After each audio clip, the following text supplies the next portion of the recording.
The way that we get glycogen out of our fat is we need to move. So our body will need to reach into the fat and pull the stored energy back into our system to use.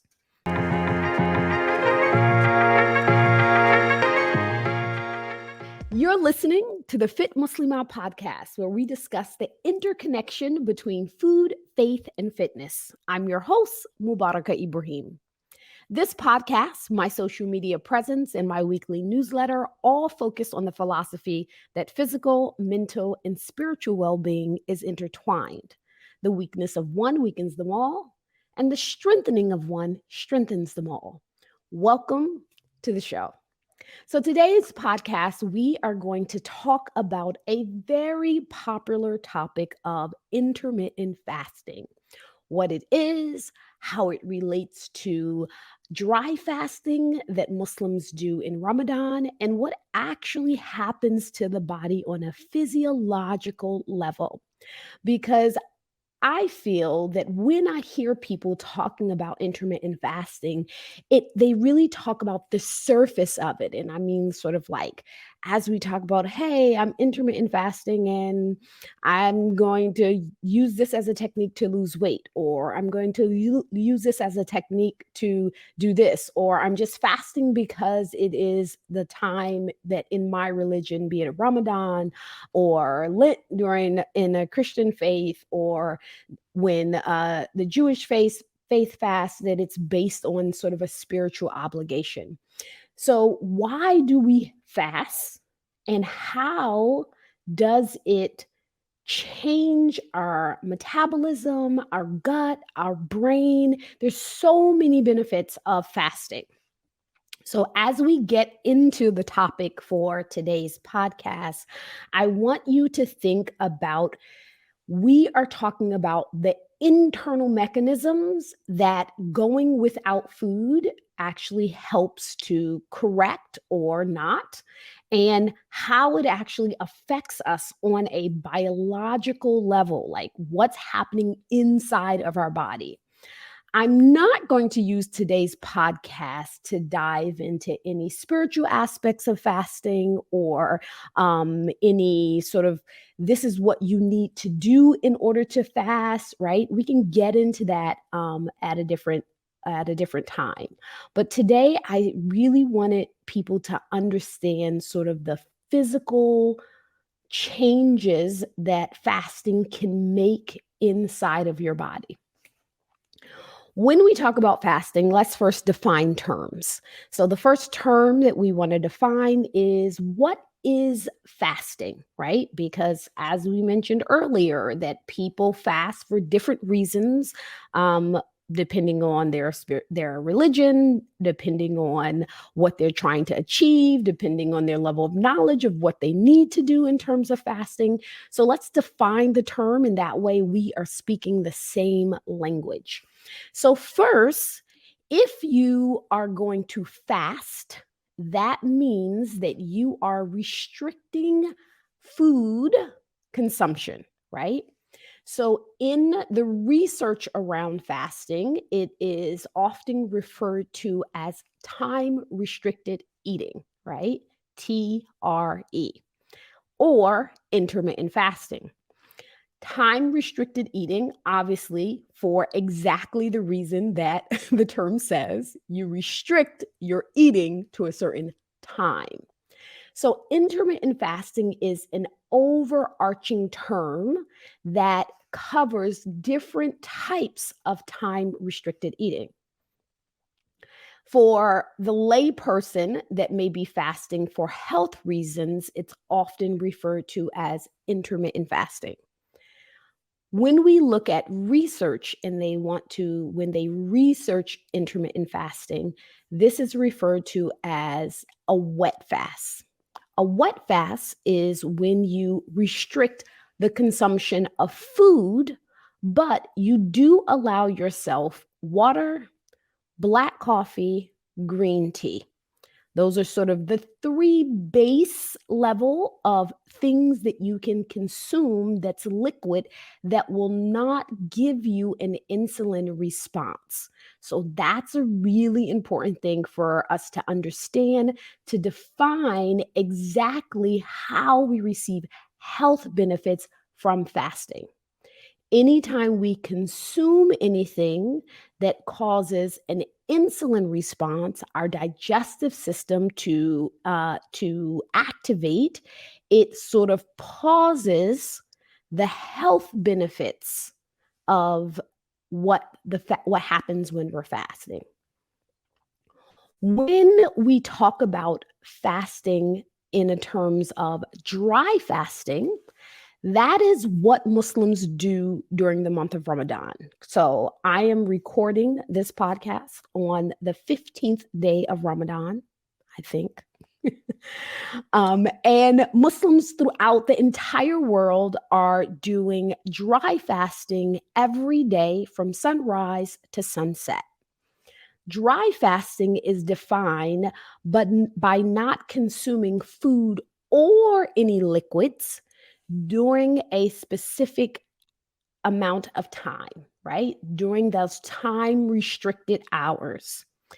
Now, how do we sort of define how long a person should fast or needs to fast in order for it to be considered sort of the benefits of the fast?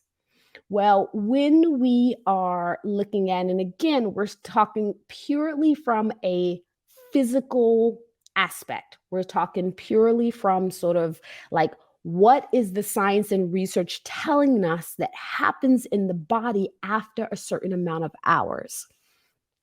In order for many of the benefits of time restricted eating to begin, you have to have a minimum of 12 hours. So that sort of answers that question, right? Can I fast for 8 hours and still get these benefits? Can I fast for 10 hours and still get these benefits? The research is telling us it's 12 hours. Why 12 hours? Because the benefits happen, they sort of like kick in, that switch that turns on happens when our liver depletes itself of glycogen. And for most people, that takes about 12 hours. Now, for some people, particularly people with a high level of insulin resistance. So, an example of that would be someone who maybe has type 2 diabetes and they are on insulin 5 times a day, right? They have a high level of insulin resistance. It can take up to 18 hours, according to the research, for the liver to deplete itself of glycogen. It actually takes longer for somebody with insulin resistance to deplete the liver of glycogen. Why the liver needs to be depleted of glycogen, right? So let's again sort of define these terms: glucose and glycogen, right? When we eat, anytime you eat carbohydrates, and that can be in the term of carbohydrates as a macronutrient. I'm not talking about just rice or just pasta.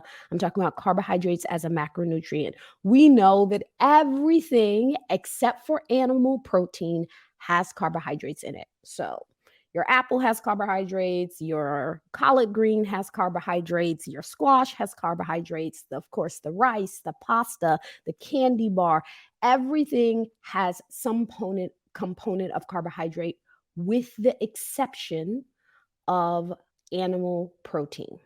So, steak, 0 carbs. Eggs, 0 carbs. Lamb, 0 carbs. Shrimp, fish, 0 carbs. All right. So, when you consume carbohydrates, say I decided to have some mixed vegetables, small amount of carbs, but still carbs. Say I decided to have some rice with that, much more amount of carbs, but still carbohydrates.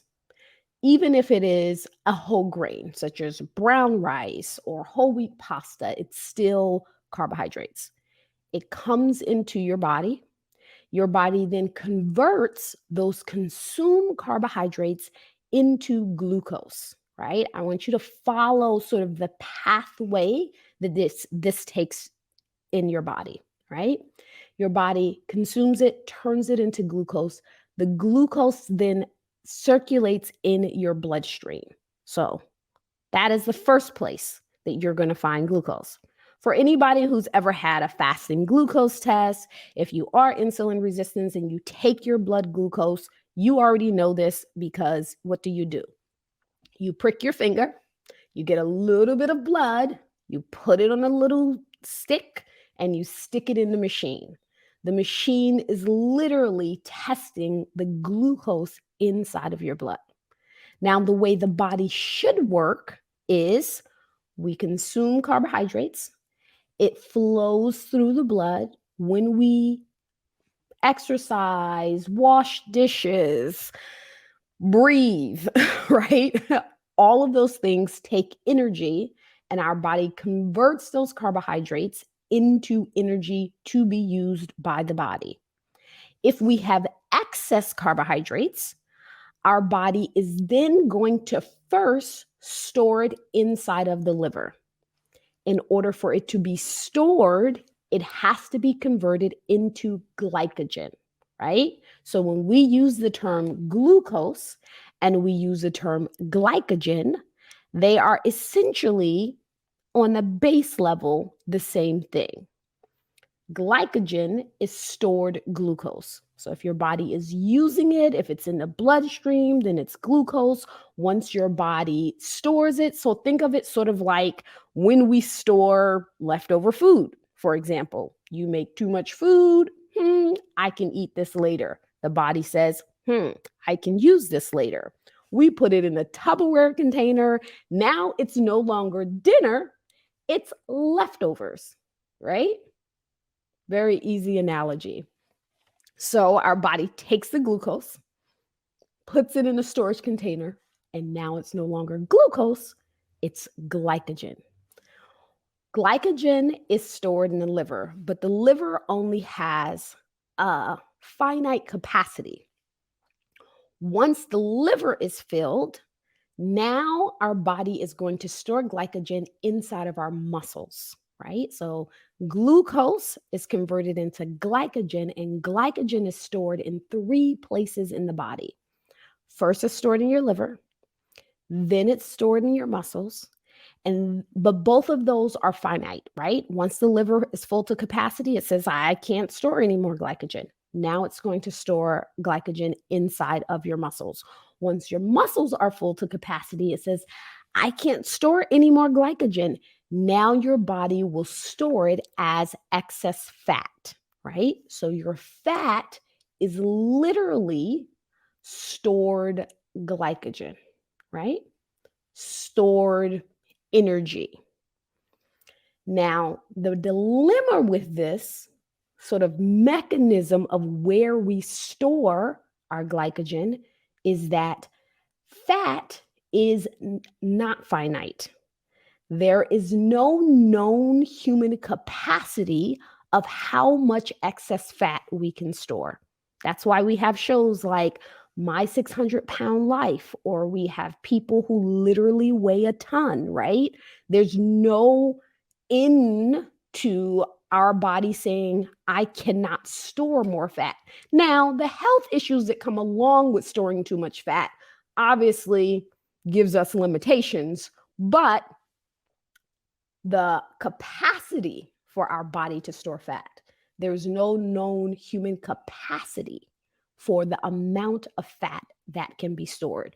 Or in another term, the amount of glycogen that can be stored.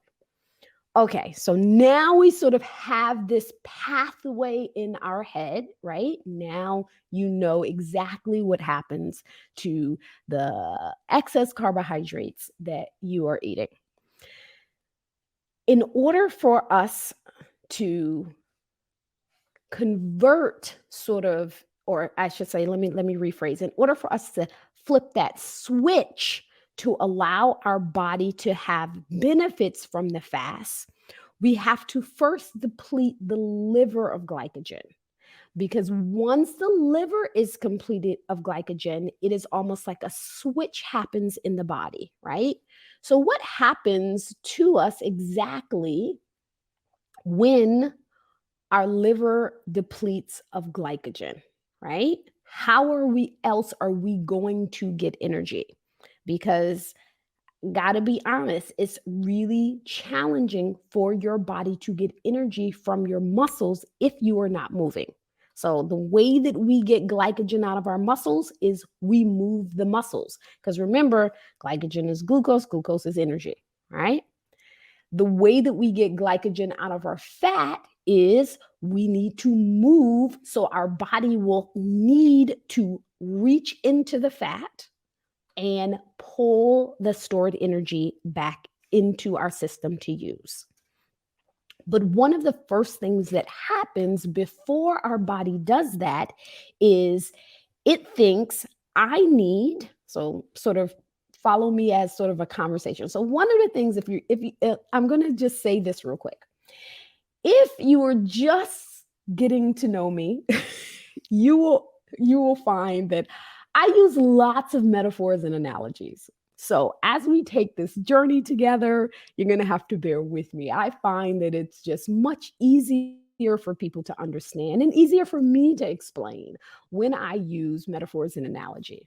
So when I talk about a conversation that your body is having, right? Of course, your liver is not physically talking, obviously, but it is a conversation of the exchange that happens in your body on a biological level, right? So now that I now that we have used all of the blood glucose, so we've gone 12 hours fasting, right?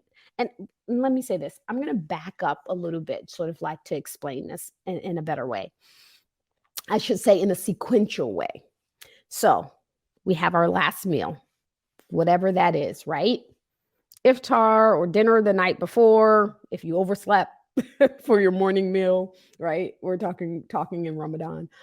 Or you have your morning meal, your sahur in the morning, it's your last meal. Depending on sort of like what that meal is, whether it's protein, whether it's carbohydrates, it will dictate how long your body has immediate access to glucose. Remember that energy that we talked about? It will dictate how long that immediate energy before your body has to go reaching for glycogen in other places, right? This is actually also going to be determined by your metabolic flexibility. So that's a term, and a term that we'll hear again, or you'll hear again, that I use. So your metabolic flexibility is your body's ability to be able to switch between using glucose and using ketones. All right, so now we're going to introduce the concept of ketones. So you go several hours without eating. If you've had carbohydrates for breakfast, sort of you've had some oatmeal or you've had some rice, sometimes you eat leftovers for dinner, or you've had, a fruit smoothie in the morning. Fruit digests, and that energy, right, in the form of glucose, is going to be available to you for about 45 minutes, 30 to 45 minutes. It's actually digested very quickly, right? Even if you are having fruit that has fiber. So you ate the whole apple, not apple juice, right? You're still only going to have about 45 minutes of available glucose for your body to tap into. Or if you decided to, say, have oats, and it's the steel cut Irish oats made from scratch, your body is going to have access to about 2 hours of available glucose. That's like sort of like what's coming in, and your body can like tap into it from your bloodstream and use it for energy output. If you have protein, so an egg or a piece of steak, I don't know, maybe you're having steak and eggs for breakfast, right? Before you start your fast, your body is going to have access to about 4 hours of energy because protein has a longer digestive period, which means it's sort of a slow drip energy source for your body, right? Now, your food is completely digested. Say you are 6 hours into your fast. Now your food is digested. We're going to go 12 hours into your fast. Not only is your food completely digested, but your body has used all its immediate energy from the glucose from your food that you've eaten, and it has begun to tap into and use all of your stored glycogen in your liver, right? So you would say, well, if all of my food is only going to give me 4 hours max of energy, where is that extra energy coming from for me to finish my day out? It's coming from the stored glycogen, right? As soon as your bloodstream no longer have glucose, body is like, aha, I got some leftovers in the refrigerator. Let me go grab them, right? So now it goes to the liver. But the problem, or I shouldn't say it's not a problem, the process of getting glycogen from the liver is it takes about 12 hours. So now you've used all of your glycogen from your liver. You've eaten your food in the morning, you've gone through the digestive period, you've used all of your available glucose. Now you've tapped in and used all of your available glycogen in the liver. So what happens? So before your body actually goes to grab sort of excess fat, right? It does that slightly, but its first and immediate need is I need energy right now, right? Because it's kind of difficult to convert all of the stored glycogen in the fat cells back into energy, right? That's an extra process for the body. If you've ever tried to lose weight, you understand that that is a process. It's not that easy. So what your body does is say, okay, where can I get some glycogen or some energy from? The second place in which our body derives energy is from fat converted into ketones. So now the body says, I need to find fat, convert that into ketones because I can use that for energy. Now, where does it get the fat from? It can get it from two places: consumed fat or stored fat. It literally can tap into, which is much easier for the body, right? When it is depleted of glycogen, it is easier for the body to tap into stored fat and convert it into ketones for energy, right? So this is the literal definition of what happens when a person attempts to be on a ketogenic diet, right? Now you can understand the term. The goal for a person who is on a ketogenic diet, which we will not get into today, we will get into it, but not today, is to get the body to burn fat converted into ketones and use ketones as energy instead of glucose and glycogen. That is the goal. The important thing, I'm going to just put a little side note for our future conversations, is that this does not happen in the presence of a carbohydrate or glucose supply.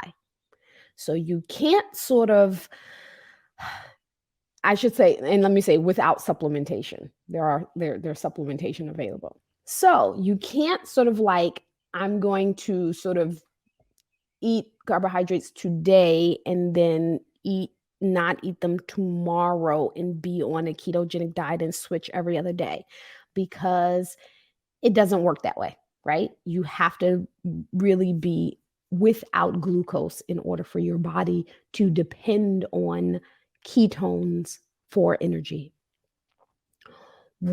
So now we're 12 hours in, right? So we're 12 hours into our fast, and our body has begun, you're not in ketosis, right?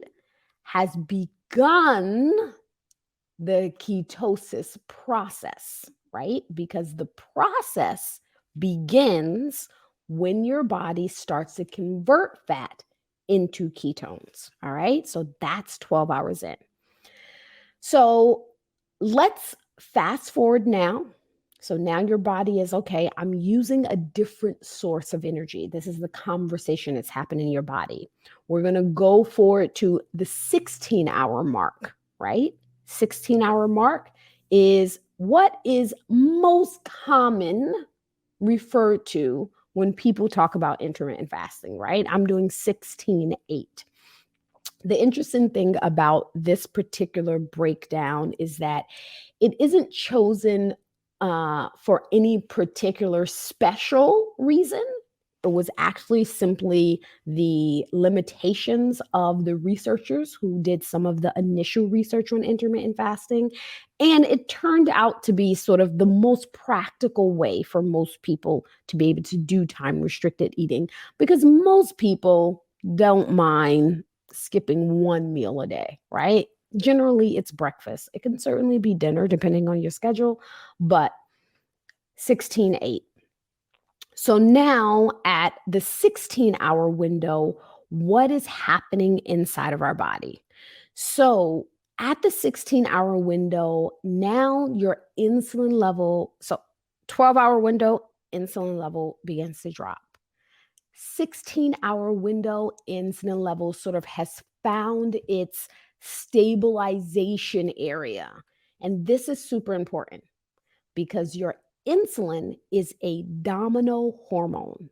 You're going to hear me throughout many of the episodes talk about insulin as a domino hormone.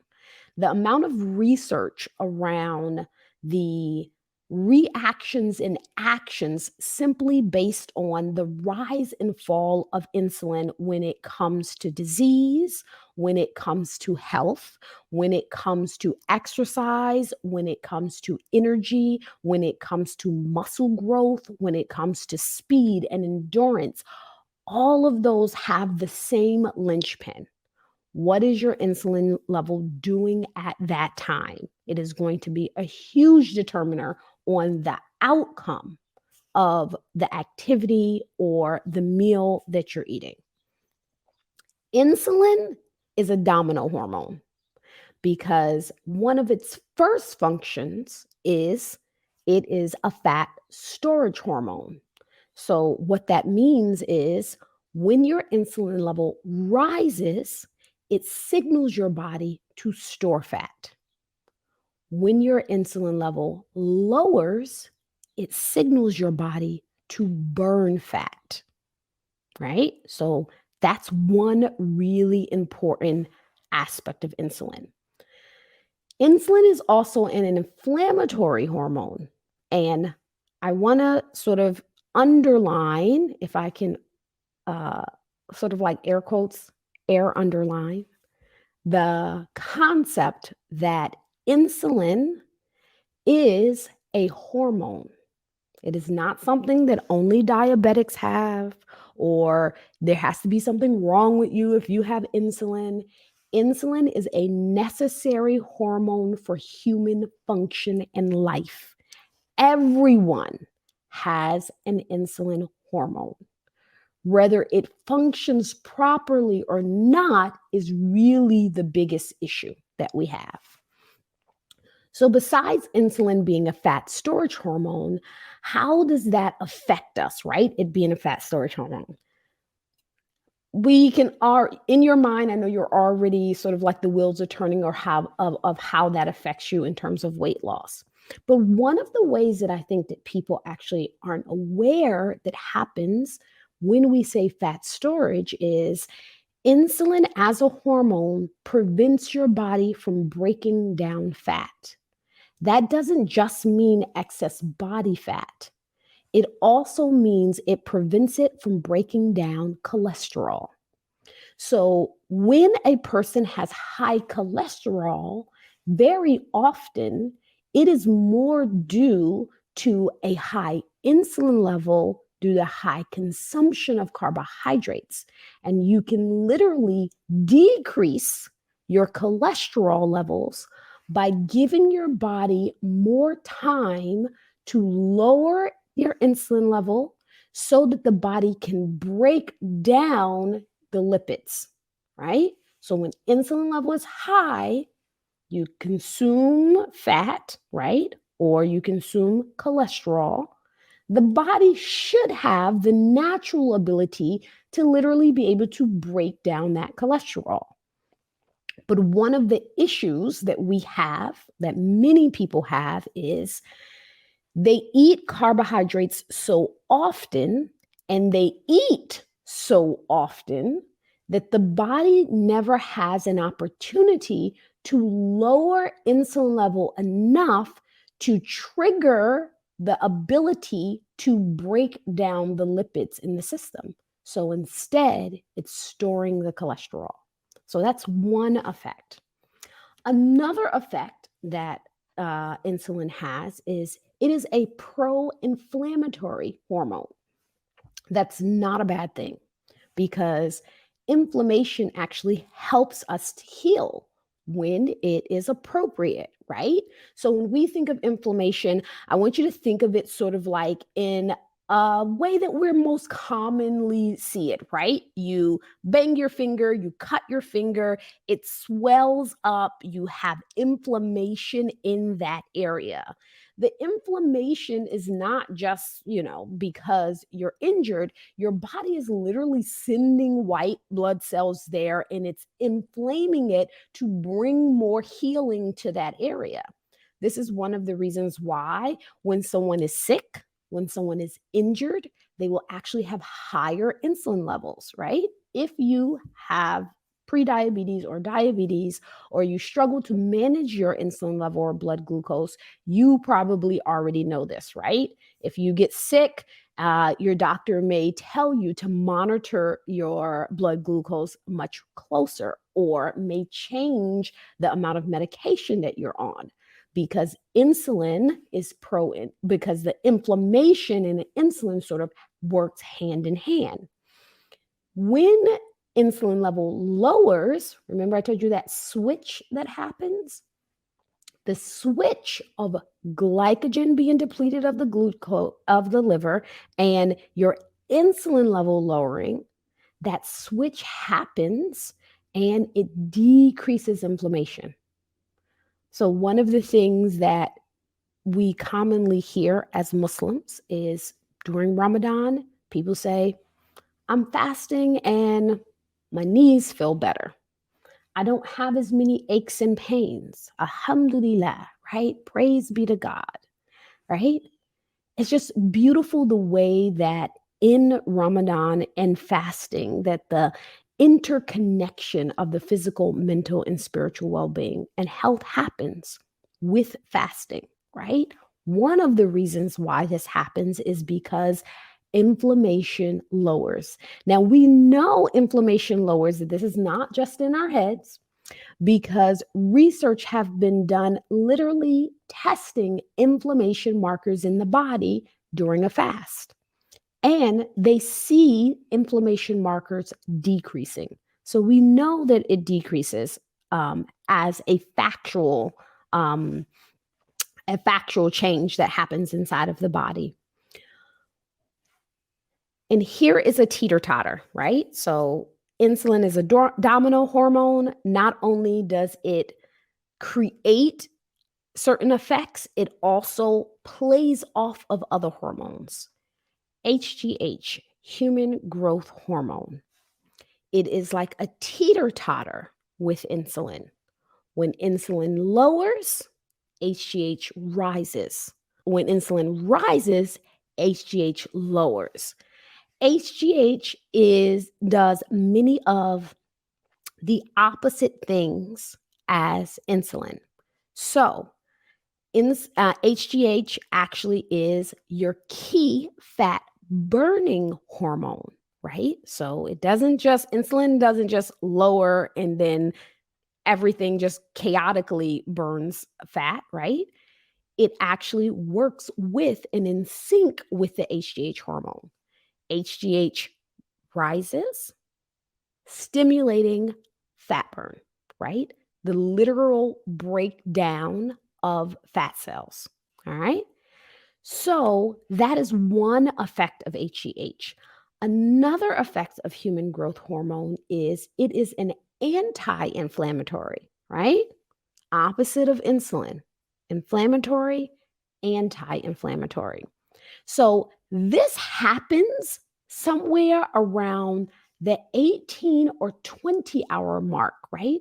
We're going to go through sort of a 24-hour window of fasting. And then I'm going to take you back and talk about research around fasting in Ramadan and how consistent fasting over the month and what it triggers inside of the body. Because there's two ways in which we see, according to the research, these physiological changes in fasting. There is extended fast and sort of watching what happens to the body hour by hour over a 24 and 36 and 72-hour period. And then there is the cumulative benefits of fasting, which happens during the month of Ramadan. So in our extended fast, right, we're still in sort of that sort of function of it. At about hour 18 or 20, that is when we see, okay, insulin level is low, HGH has risen. So now the body is beginning to burn fat. The interesting thing about fat burn in particular, right? So I want to sort of give an overarching view of health, but I know we're going to talk about weight loss, but we're not just going to talk about weight loss. We're going to talk about health. A lot of people who want to lose weight and use intermittent fasting as a means of losing weight, right? They say, I'm going to do the 16-8, right? And I'm going to do great. And it is beneficial for many people, right? For a couple of reasons. Number one, it's going to balance hormones. It's going to lower insulin. It's going to allow your body to have more time to heal itself. So lots of benefits from the 16-8 window.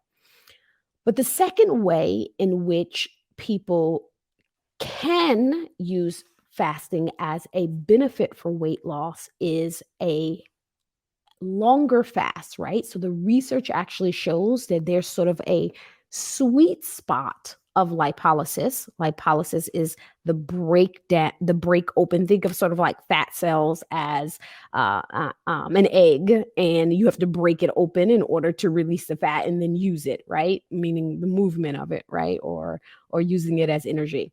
The breakdown, right? The rate in which your body will break down fat actually increases between hours 18 and 24. There's sort of a sweet spot there.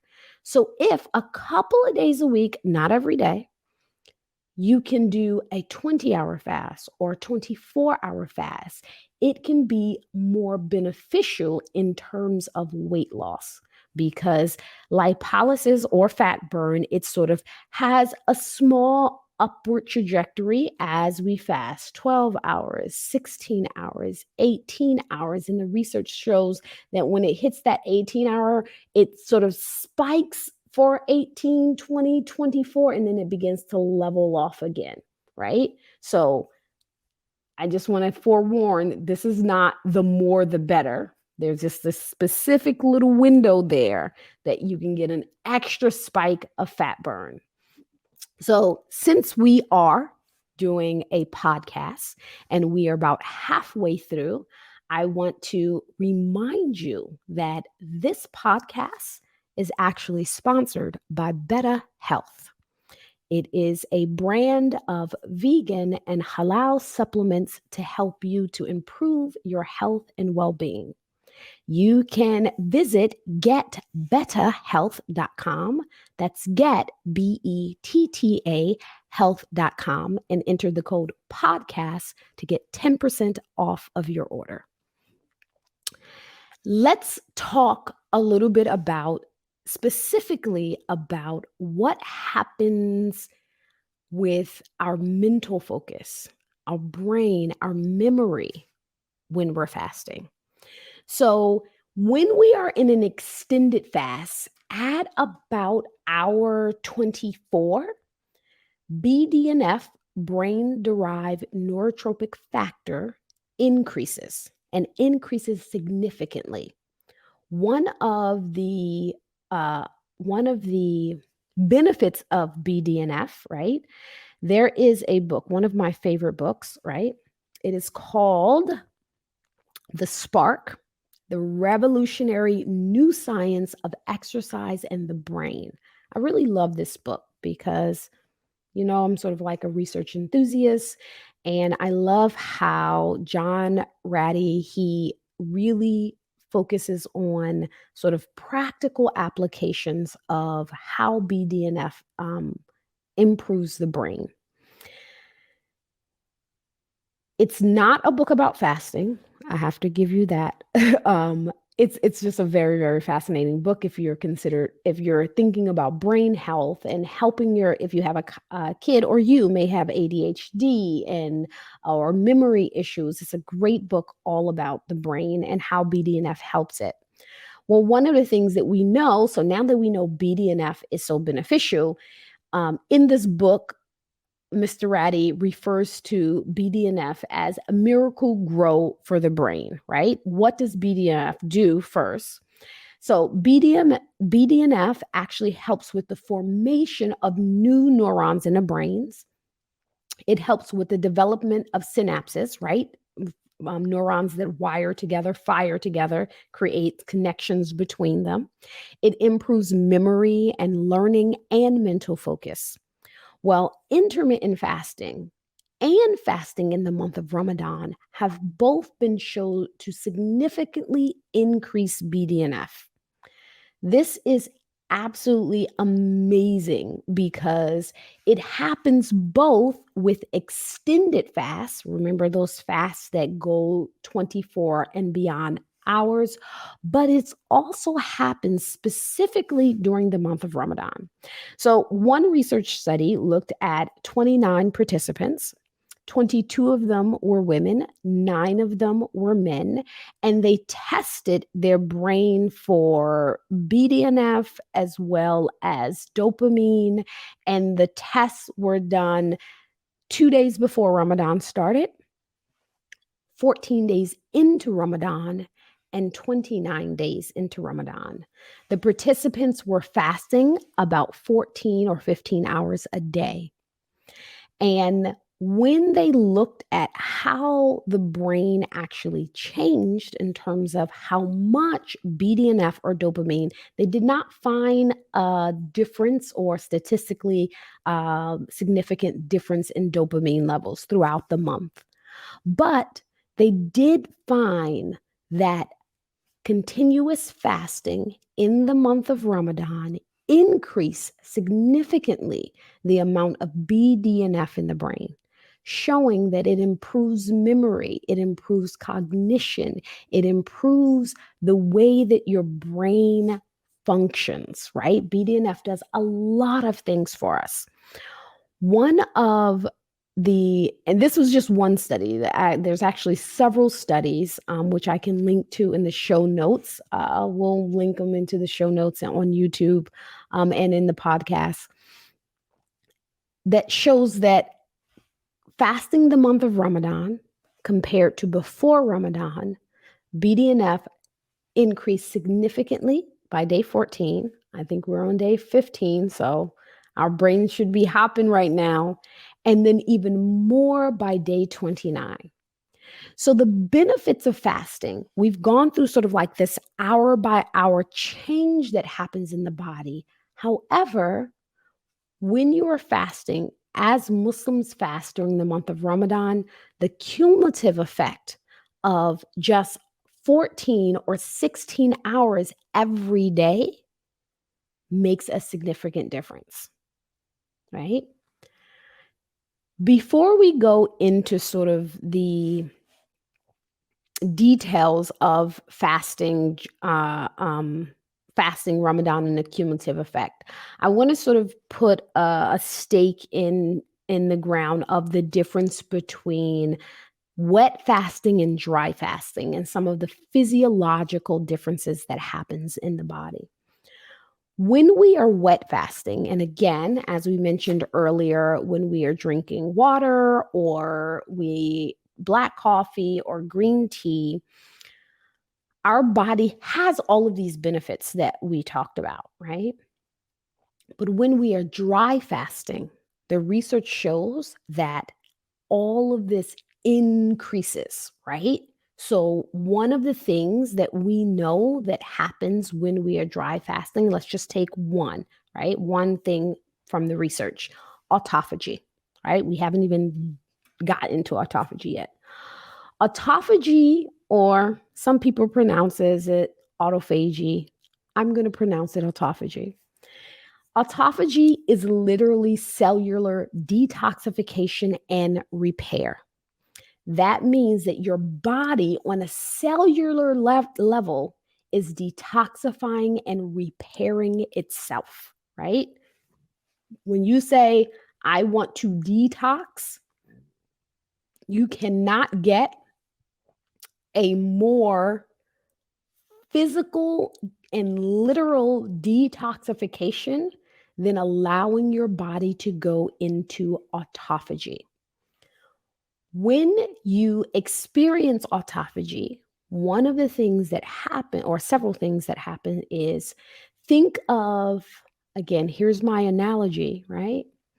Your cells, the little circular things that we saw through the telescopes in high school, as they begin to age or get damaged, think of them as very literally getting damaged and aging, right? They get a little split in them or a little chip becomes missing, right? And those cells aren't quite able to do everything that they were when they were young, round, complete, sprite little cells, right? When autophagy kicks in, think of you have all of these little workers that's now going to come and they are going to do some spring cleaning. They're going to look at all of the cells and they're going to say, this cell cannot be repaired. Got too many pieces missing, too many cracks, and your body discards of it, right? Then they come across another cell and say, this cell has one piece missing. And then they take part of maybe the discarded cell or another cell that may have a couple of pieces missing, and it literally repairs it if it needs to. And then it realizes, wow, we've had several cells that we've had to throw away. So let us now regenerate more cells. So your body is actually going through this amazing process. Like, it really is. I love the human body. You will find me like, I love the human body. It's just such a beautifully made machine. Like, nobody could have made this machine with the human body except for God. So it does all of these amazing things. It literally repairs, right? So this is also one of the keys to how they talk about fasting as a key to longevity, as a key to helping people live longer, right? It is definitely a part of the hypothesis based on mice, right? That mice who fast, their cells regenerate and it extended their life, right? As human beings, we probably won't know if somebody's fasting and they live to be 200, because the people tracking it probably won't live to be 200. Right? So it'd be a little bit more difficult. But we do know for human beings that intermittent fasting that extended fasting can actually help to lengthen telomeres. I'm using these terms, but because of time today, we can't go in sort of like the details. So I'm going to use metaphors. So think of sort of like telomeres or like these strings inside of your body. And as we get older, they sort of get shorter and shorter and shorter and shorter. So scientists can literally, that's how they can look at inside of a body and say, this person died when they were 36, when they were 55, right? When you are doing intermittent fasting and when you are doing extended fasting, both, so consistent, remember there's a cumulative effect of intermittent fasting and extended fasting periodically, the telomeres literally lengthens. So if you've ever heard of sort of like people who talk about biohacking and longevity, and they are saying, well, internally, I am no longer 46, I am now 36, right? What are they basing that on? Well, most of them, if they have gotten the proper test, they're actually basing it on the length of their telomeres. They're doing this or taking this supplement or engaging in this thing and actually watching test by test the telomeres increasing. We know that that is an indication of health, vitality, and longevity. So intermittent fasting, particularly this one study about 3-day fasting has been shown to increase the length of telomeres.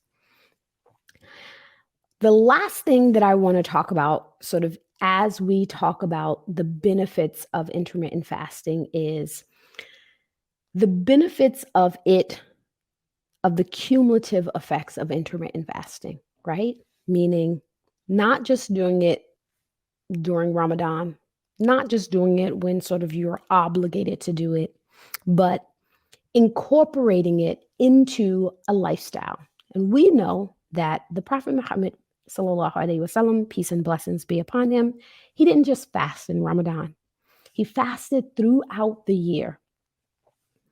In research today, the science looks at different ways in which people can get the benefits of fasting, right? And the science actually is mimicking the sunnah, right? In addition to that, fasting 3 days once a month. 3 days once a month. Research on this, right? And we know that one of the sunnahs or traditions of the Prophet Muhammad, peace and blessings be upon him, was to fast on the 3 days of the full moon. So this is also a way for you to get the continuous benefits of intermittent fasting. So with that said, we are going to leave it there for today. I want to thank you for joining me for my first live broadcast of the Fit Muslimah podcast.